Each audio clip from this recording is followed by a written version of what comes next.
Well, as we move into the webinar, I'm going to invite us to take a minute to call to mind the adults in our congregation and people of all ages and life stages, all adults of ages and life stages, and invite you just a little bit to picture in your mind a collage of faces, your elders, your young adults who grew up in this faith, the young adults in your congregation who have just discovered Unitarian Universalism, tall, stout, your newly retired people,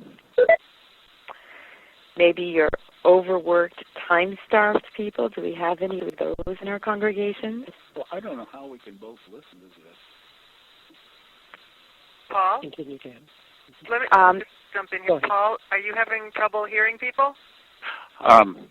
I've got someone else with me, and I don't have a speakerphone, so we're both not hearing the conversation. Okay. Well, if you guys can work that out quietly, because when you talk, everybody can hear it at this point. Okay, I'll put it on mute. Okay. Thanks, Paul. Thanks.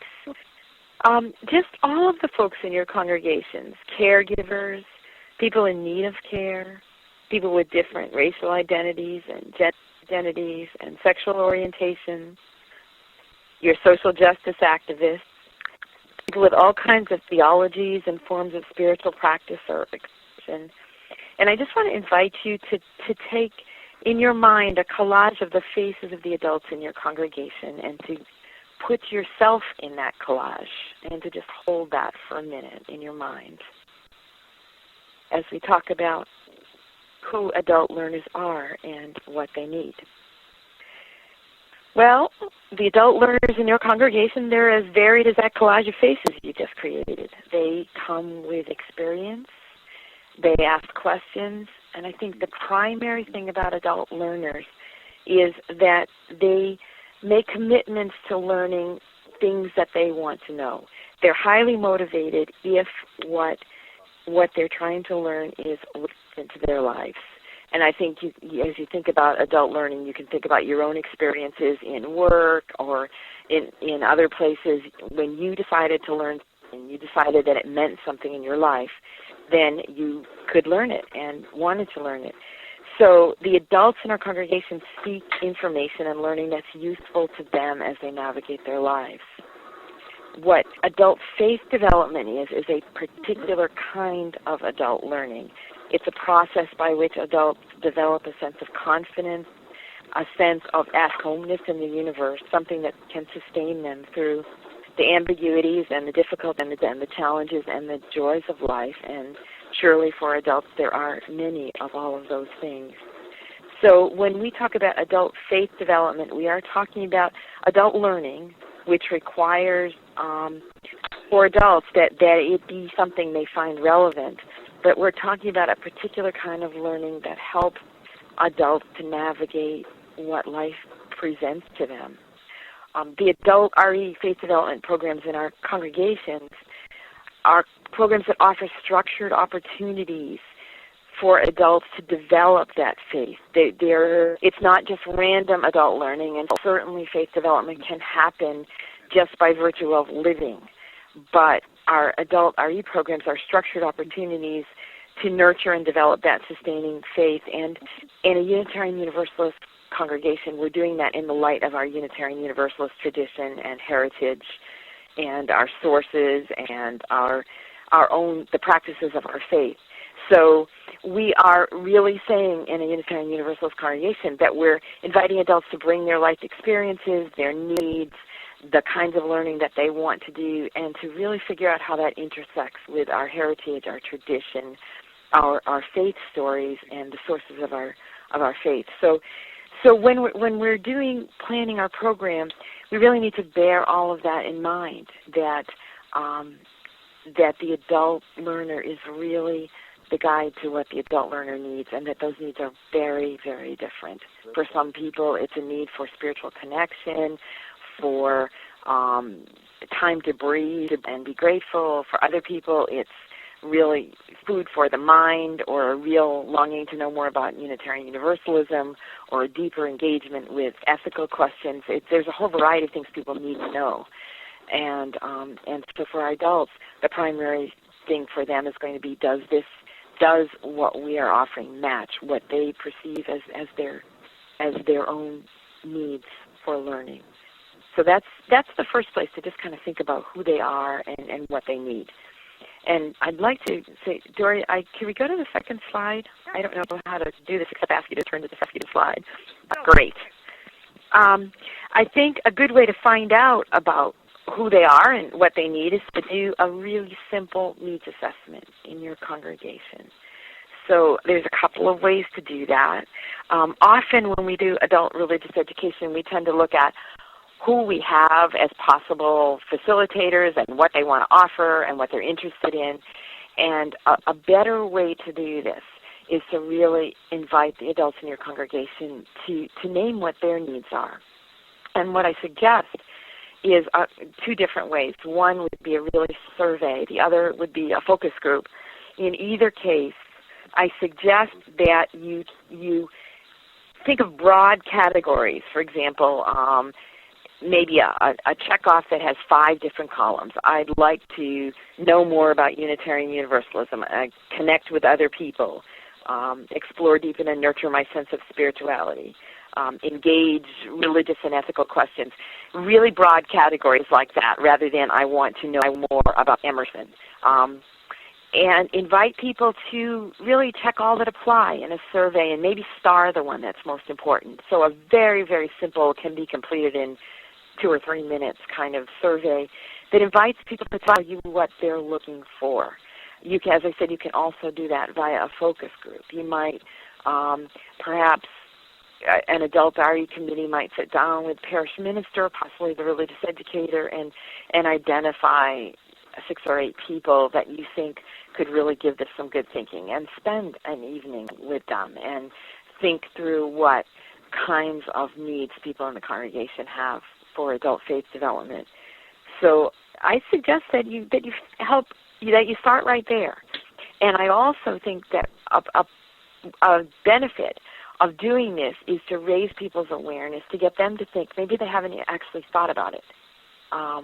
Maybe what happens is, if you have a program, maybe they look through what you're offering every year and they think, well, that appeals to me and that doesn't appeal to me, but they've never actually thought through what their heart is longing for. And so if you have a survey or some sort of instrument where people can begin to think about that, and I would suggest offering a place for comments or deep longings to be stated on the survey. And I also, a very quick, maybe a question about what time frame works best. Give people a choice of 3 or 4. Weekday daytimes, weekday evenings, Sunday afternoons, whatever works best in your congregation, and let people give you some feedback about what works in their lives. So I really suggest that you begin there, either with a focus group or with a simple survey. So, Gail, before you move on, and it's up to you how I'd like to do this, I see Chris has her hand up. Yes. I just wondered if you can give us an idea of some questions again. I know you said them quickly, and I was trying to take notes. And sure. I can just the broad categories, what you would suggest. Right. Instead of asking people, do you want to know about Emerson, you might, a very broad thing like, do you want to know more about Unitarian Universalism? And another broad category is, are you longing for deeper connections with people in the congregation? Or you might ask, are you looking to deepen or nurture your spirituality, your sense of spirituality?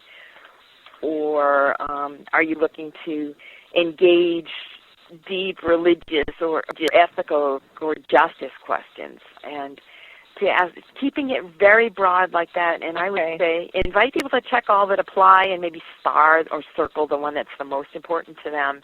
Gives you a sense of what people are looking for. Okay. Thanks very much, Chris. Next slide. Yes.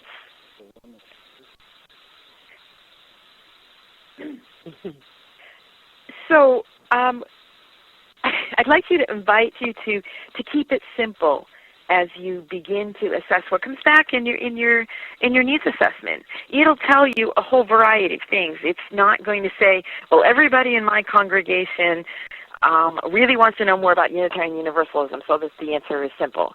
What you're going to get is a variety of responses to this, and you're going to get a sense of the variety of people in ages and life stages and needs.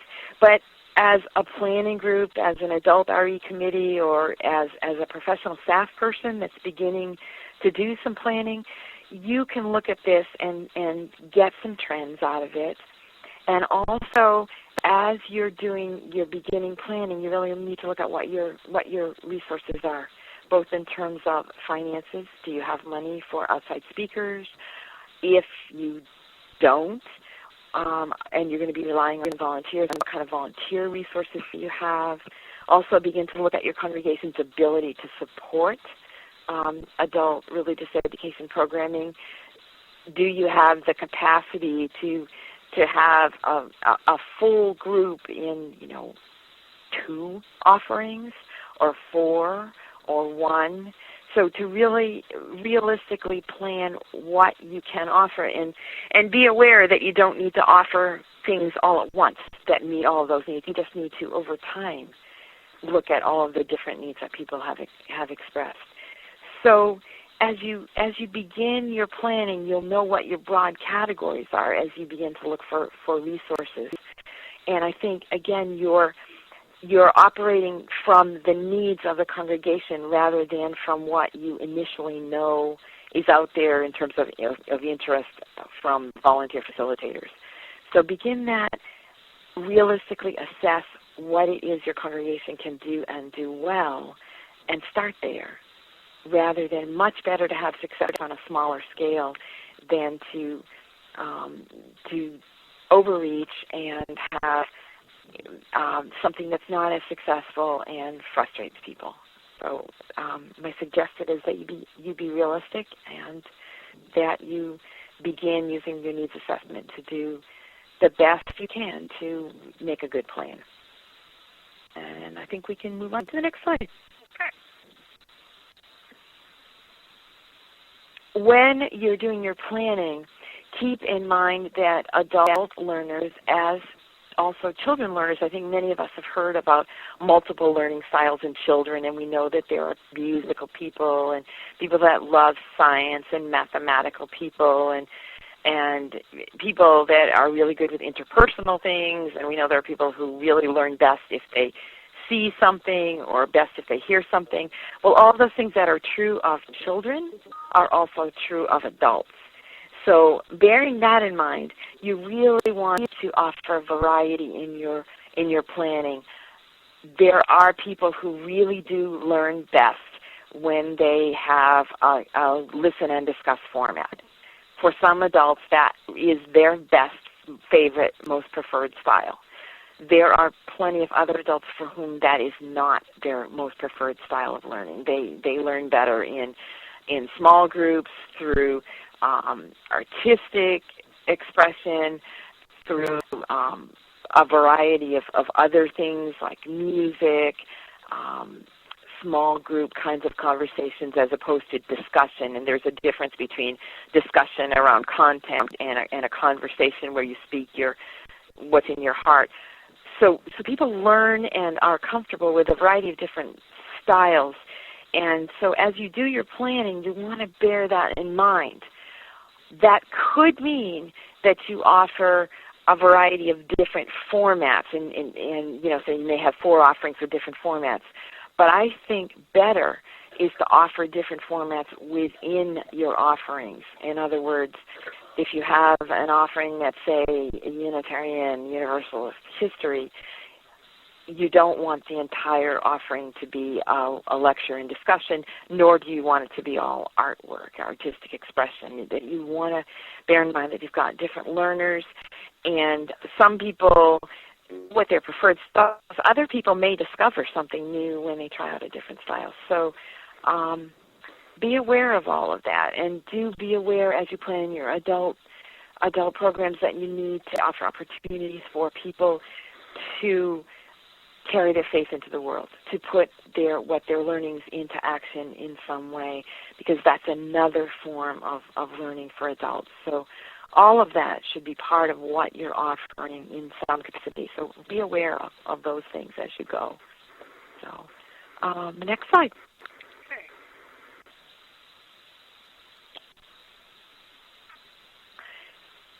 You also want to think about balancing things.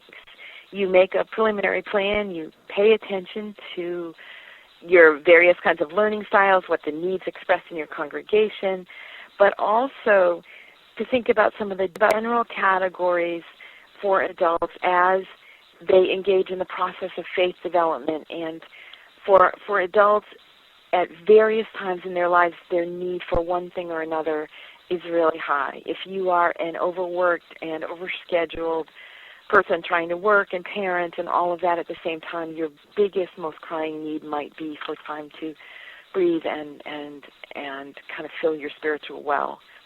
If you are a newly retired person kind of casting about for what your next thing is, you might be really interested in some kind of engagement with a social justice project or learning, or maybe that you really want to learn something about Unitarian Universalism. If you are a lifelong UU, I hear so often from lifelong UU young adults that they want something much deeper than UU. They really want to engage some theological things. So as you do your planning, bear in mind that people of different ages and life stages and life experiences need different things, and you want to balance out what you're offering. And in the handout that you'll have at the end of this list is here, but here are some general things to ask yourself. If your proposed program includes opportunities to be introduced to new ideas and experiences, if it includes opportunities for people to tell their own stories, and that's a very, very important piece of faith development for people of all ages, the opportunity to tell your own story and to figure out how your story intersects with the stories from our faith tradition. So somehow in your offerings, there need to be opportunities for people to tell their own story. I think many of us begin anew, for example, with tell us about your faith Paul Stout. There need to be opportunities to deepen understanding of Unitarian Universalism. There need to be encounters with wisdom from the sources of our living tradition, which are direct experience, words and deeds of prophetic people, wisdom from the world's religions, from our Jewish and Christian tradition, from humanist teachings and the guidance of reason, and from the spiritual teachings of earth-centered traditions. Those are our sources. Are there opportunities in your program to engage with those sources, some of the sources of our living tradition? Are there within your proposed program communities of care, support, and concern, particularly affinity groups around particular life issues like parenting teens or caring for elders or becoming a sage, figuring out how at the end of life to those kinds of things. Is there in your proposed program ethical, moral questions? Some of the dilemmas we all face, from do you put spyware on your teenager's computer to kind of follow along and keep them safe? Is that ethical or not? To a variety of other kind of life ethical situations that we try to bring our faith to bear on. Moral questions about how we live our lives, both in the world of work and family life. Those are important things to engage with. Are there in your program calls to faith and action, to work within the congregation and in the wider world to build communities of justice and love? And are there spiritual experiences within your program that inspire and transform and sustain? All of those are vital components of a balanced adult faith development program in a congregation. And again, you don't need to offer every one of those in every 45-minute forum that you do. That would be asking a lot.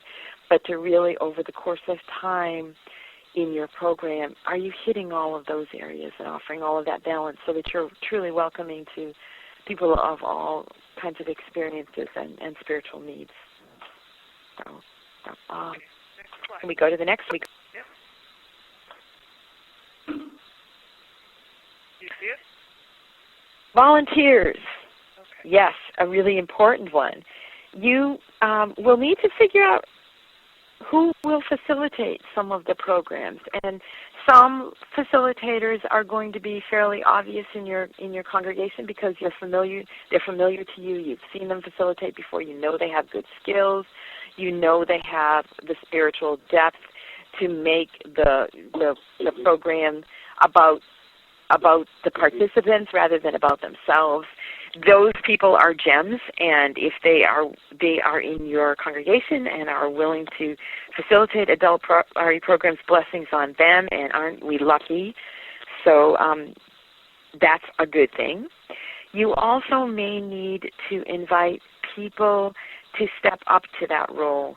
You may need to, with the help of your professional staff, minister and religious educator and others, figure out who really might both benefit in their own faith development and have something really significant to offer if they were invited to facilitate a faith development offering, perhaps beginning as a co-facilitator with someone more experienced. It is vital that you invite people into this role, understanding that it is a gift they're giving to the congregation, but it's also should be for them a faith development opportunity to step into that kind of leadership role in a congregation. And you need to support them. You need to get them what training it is they need. Possibly there are district offerings. Possibly your staff can train them. Possibly you can set them up in a mentor situation with another experienced facilitator. But you need to help those that you've asked to facilitate feel confident in what they're doing. You need to support them, particularly if concerns or issues arise.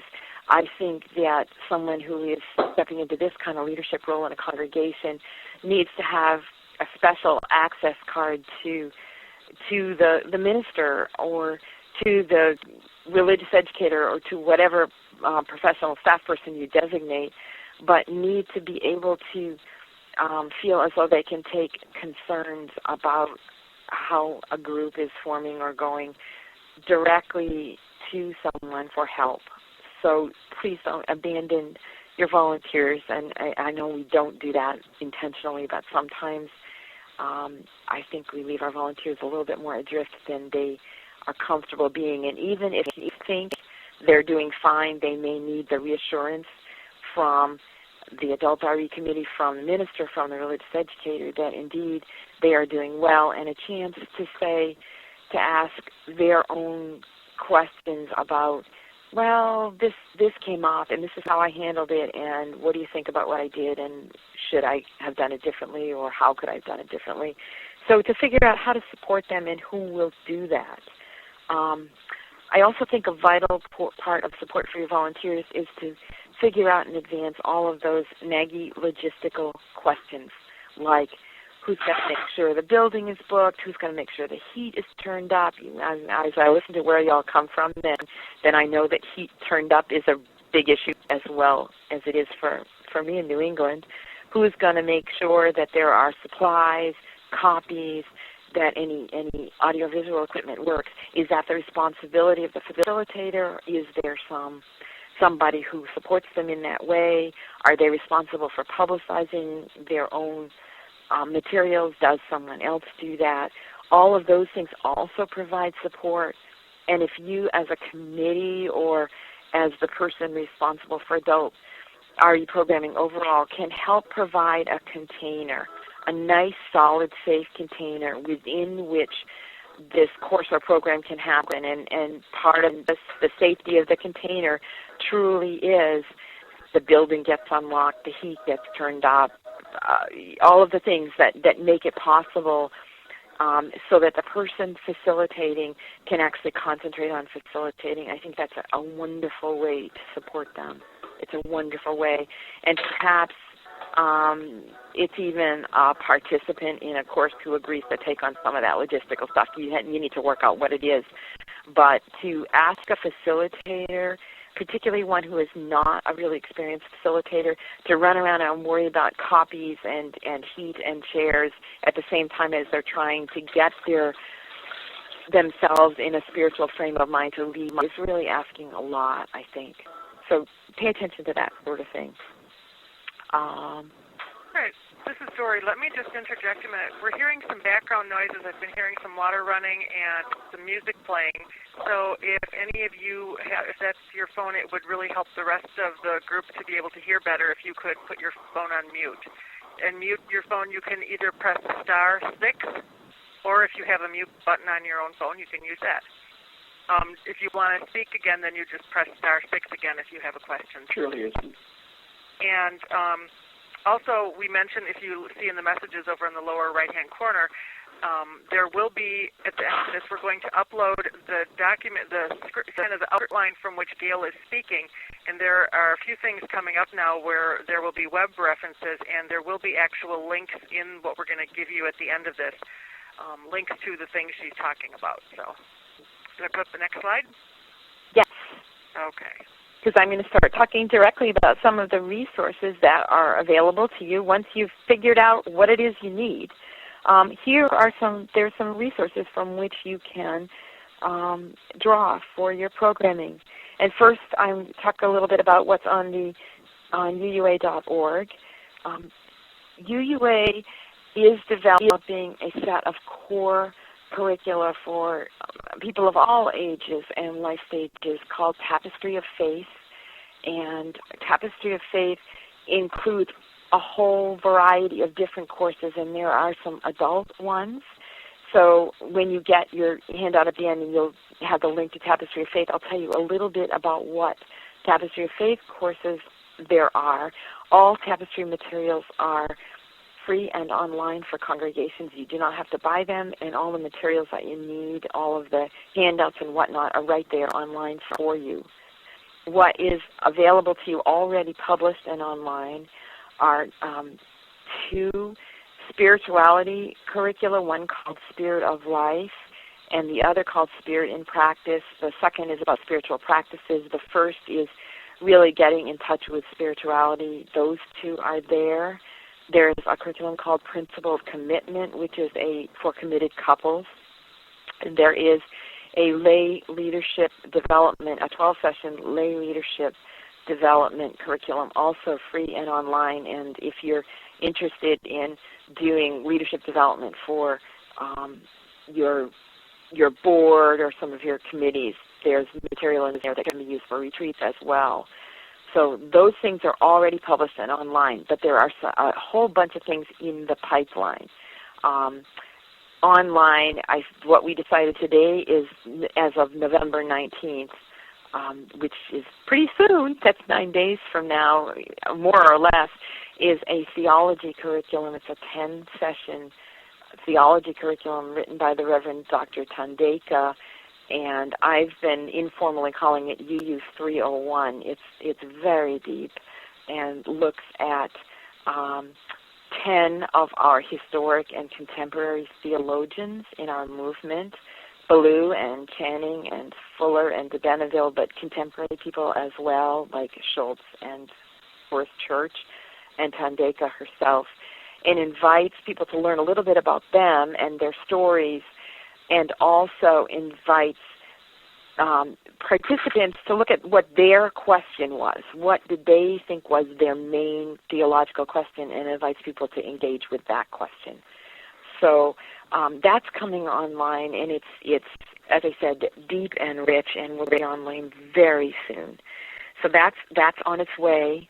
In the winter, January, February time frame, are 2 different Unitarian Universalist history curricula, each one 16 sessions long.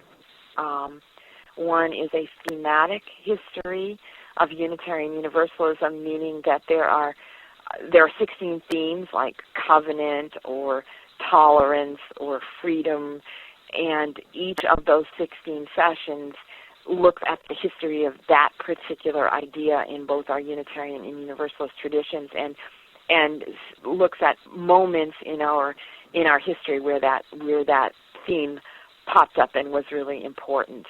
So because it's thematic, it can be, you don't have to, it's not chronological, you don't have to do 16 sessions in a row. You can take workshops out of it and do them, and I think it would be actually the way to do it. I can't imagine adults committing to 16 sessions in a row, to be honest with you.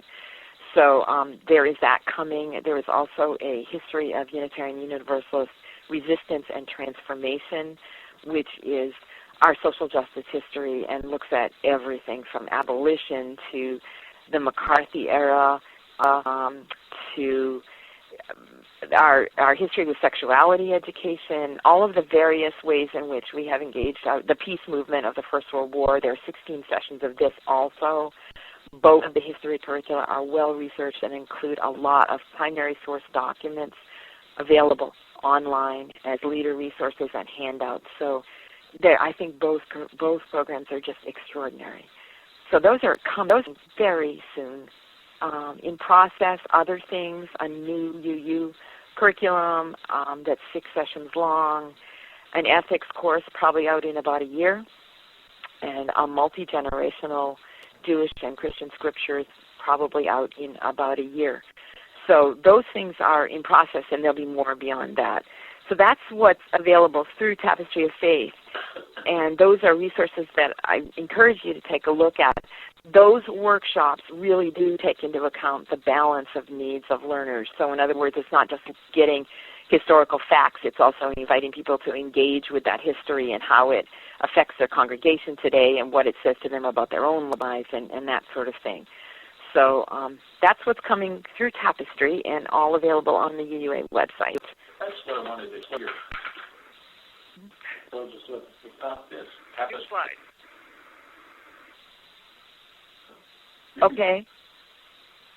Do you need more about Tapestry? I wasn't sure I understood the question. I can hear you. Did you want to say something? Did you have more of a question? Oh, I thought we were on mute. No, we're not on mute. I think they're just discussing amongst themselves. Folks, if you could mute. Also, I see that both Chris and Jennifer, are you clapping or are your hands raised? That's clapping. Lovely. Okay, then. So, Gail, it's back to you. Back to me. All right. Well, I'll tell you what else we got. We've got all kinds of goodies. If you are looking for really one session or 3 or 4 session book and film discussion kinds of things, there's a couple of places that you can look. One, again, this will be on the handout, Beacon Press.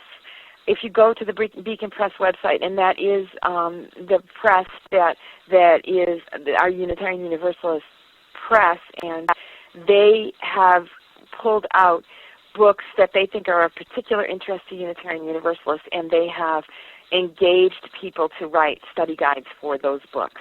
So if you go to the Beacon Press website and follow the little menu that says for Unitarian Universalists, and you go down and you'll find study guides, you can find study guides to a number of Beacon Press books, including Forest Church, Love and Death, and some What is Marriage For by Graff, and a number of other Beacon books. So those are really good for your book discussion groups. I've also gone through and highlighted a whole lot of different books and films and resources and categorized them in sort of social justice, Unitarian Universalism, and a variety of other things. And there's a whole annotated list of resources, book and film resources, which you will have available to you as a handout at the end of this webinar, and it has links to sometimes study guides or to the bookstore where you can purchase it. So all of that has been vetted for you, and it's an annotated list that explains a little bit about what each book or resource is. There are a couple of study guides to films. One is the Milk, the film about Harvey Milk.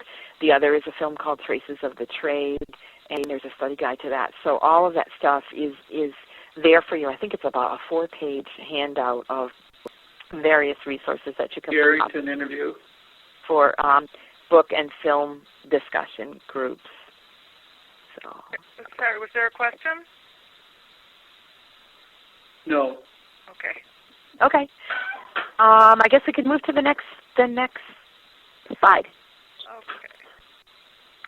And if you are interested in small group ministries, and I do believe that small group ministries is an important component of your adult faith development programming, and if you are interested in how to set them up or how to find more resources for them, or there are a few places to send you. One is to Bob Hill's book called Saving the World 10 at a Time, and again, this is in the handout that you have at the end of this. Also, there's an organization called the Center for Community Values, which is a group of Unitarian Universalists that are really committed to the practice of small group ministry as spiritual practice. And they have a whole website that explains how to set up your covenant groups and so on. And there's also a UU small group ministry network. And I will say that web address is not in the handout that I gave you, although it is linked to the Center for Community Values. But I can tell you that there's... You can type it right into the message. I can type it, or I can tell you it's smallgroupministry.net. I'll do that.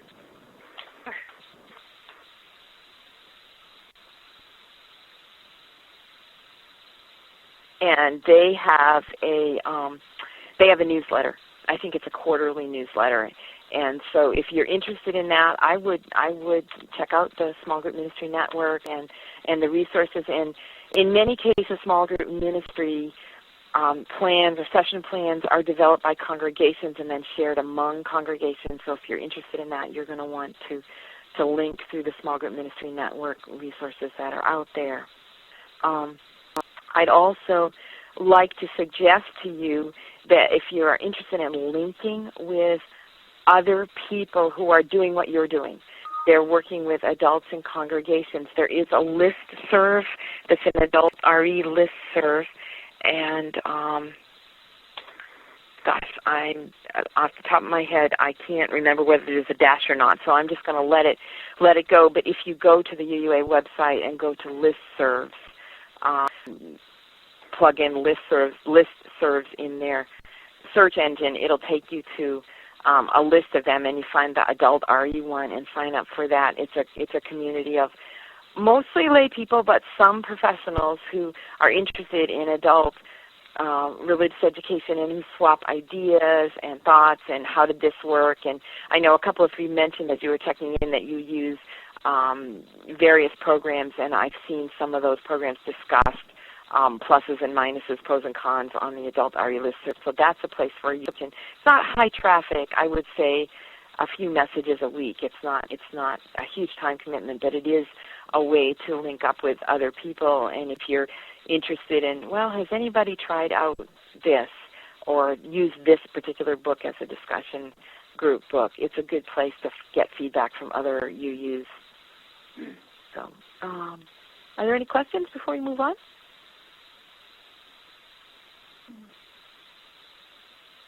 Okay. All right. I'm going to share with you a list of things that were developed in Marjorie Bowens-Wheatley actually originally collected this list, and she was my predecessor in my position 2 people ago. And she's of beloved memory now. But she collected a list of good practices from congregations that had really successful adult religious education or faith development programs. And so I offer them to you as some good practices that people have talked about.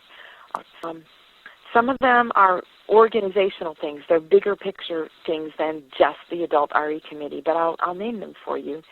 A job description and a system of accountability for your paid or your volunteer coordinator, or for your faith adult oversight committee, whatever you call it, the Adult RE Committee, whatever it's called.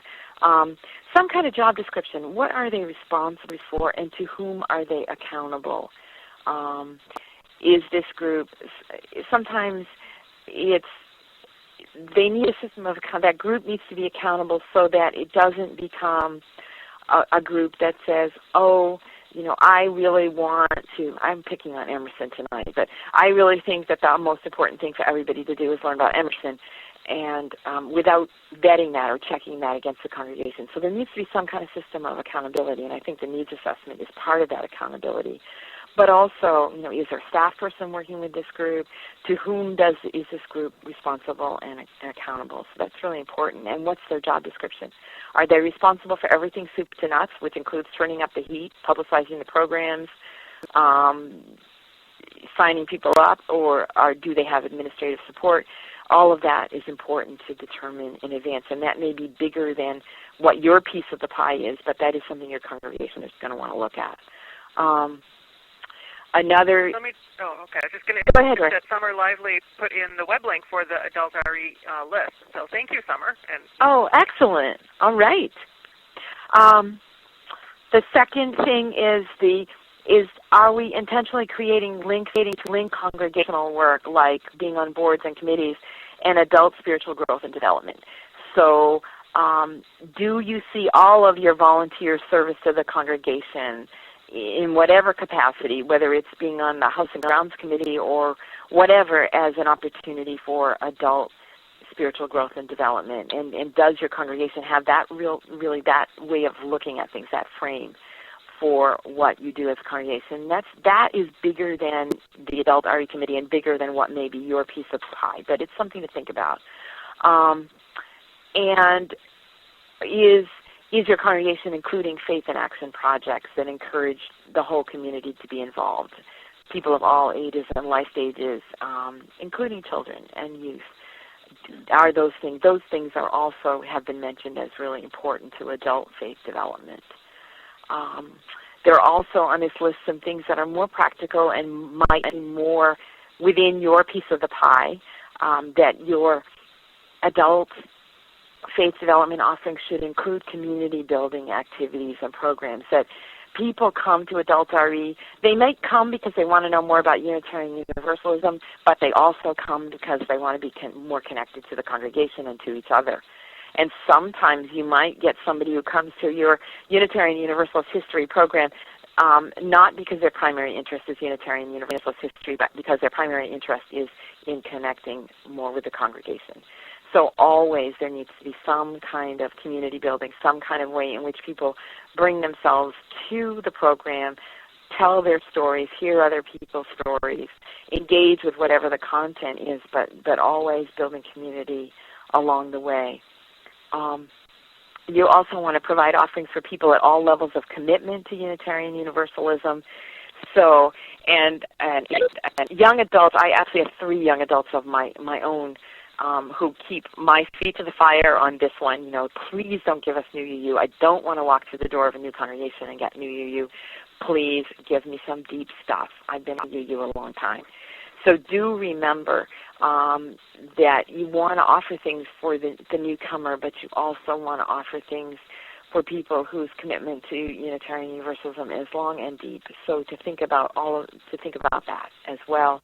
People whose primary way of expressing their faith is through social justice work. People whose primary way of expressing their faith is through through caring for the worship life of the community. All of the different ways in which we express our Unitarian Universalist faith. Make sure that you're looking at all of those things. Offer different time and length offerings from one-shot things to multiple week things. Think about offering something in the daytime, perhaps.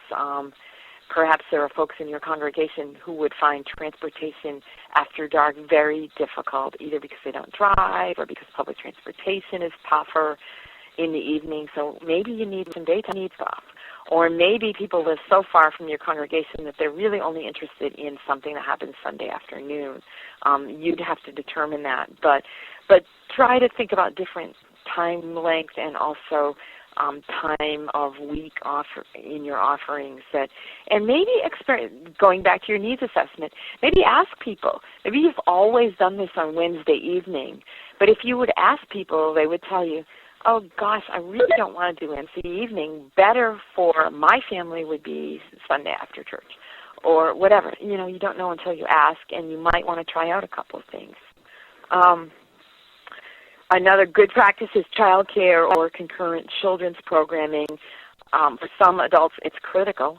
For others, not so much, but that is a good practice to offer that, at least for some of your offerings, some kind of concurrent children's programming. Offer training for your facilitators. Make sure you take good care of your facilitators. They are your best resource. They're so important, and if their experience in facilitating is a good one, then they will continue to do that. They will grow in their own faith and in their own understanding of Unitarian Universalism. If you don't support them, and if their experience is frustrating, or if they feel really torn between logistics and the actual work of leadership and feel as though they're incapable of handling both well, then you're doing them and your program and your congregation are really a disservice. So think about those things. Food for the body, food for the soul. It's an important thing for adults, and we forget that sometimes, that, the cup of tea or the cookies or whatever can really break the ice a lot for people. Sometimes, depending on what works in your congregation, supper plus an evening program is something to think about. But food can be a really nice icebreaker and can help people bond and build community. You also want to think about some multi-generational programming in your mix.